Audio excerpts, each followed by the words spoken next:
سلام زویا. علیک سلام.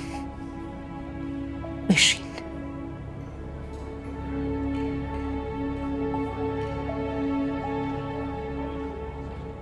حالتون خوبه؟ چطور میتونم خوب باشم؟ من میدونم که خیلی اذیت شدین. منم خیلی اذیت شدم وقتی شما و اشر ازدواج کردین.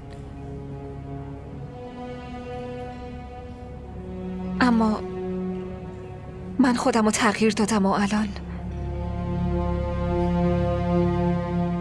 به اشر هیچ حس و علاقه‌ای ندارم.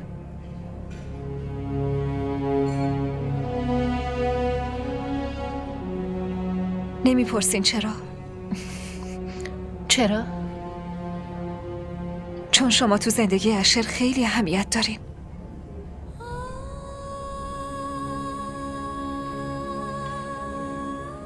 من نمیخوام بین شما و اشر قرار بگیرم. خیلی وقت قرار گرفتی. میدونم که به حرفای من نمیتونی اعتماد کنی. واقعا؟ اگه تو جای من بودی اعتماد میکردی؟ نمیدونم، ولی حتما به حرف اشر گوش میدادم. شما هم گوش بدین.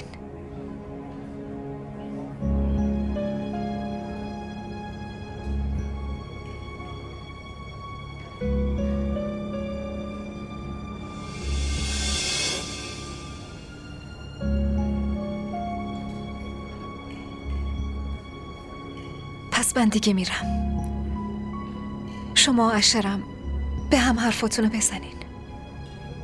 به حرفای منم فکر کنین. خداحافظ.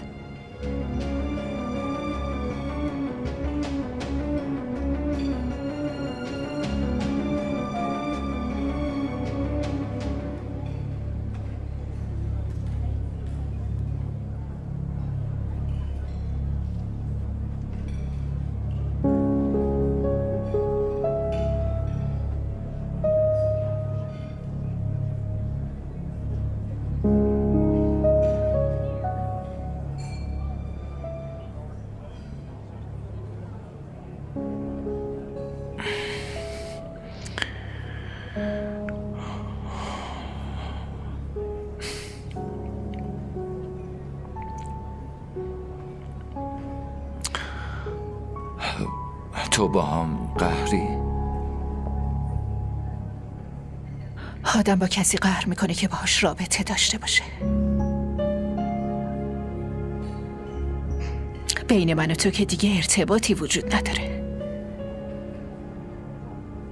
ولی تو همسر منی.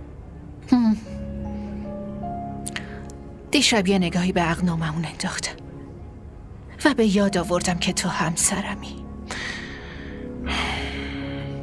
از نظر تو همسر بودن اینطوریه؟ ربابو فراموش میکنم. دوست داشتنشم فراموش میکنی؟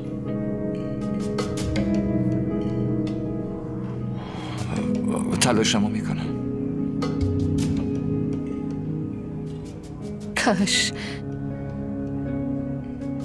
کاش بهم دروغ میگفتی. انقدر دروغ میگفتی که بی خیالت میشدم.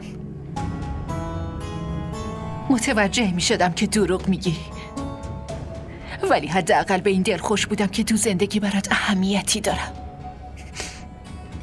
تو میتونستی امروزم بهم دروغ بگی، اما نه اشر.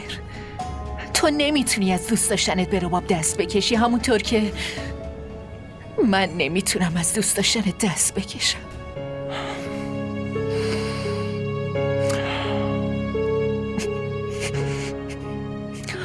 اشتباه از تو نیست.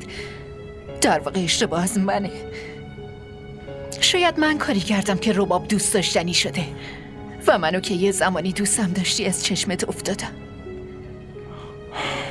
و اون خانوم امروز اومده اینجا و داره تلاش میکنه که منو تو رو آشتی بده.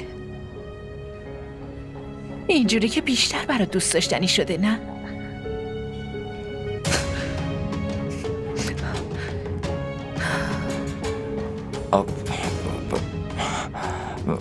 بهم یه فرصت دیگه بده لطفاً. باید یه فرصت دیگه بهت بدم.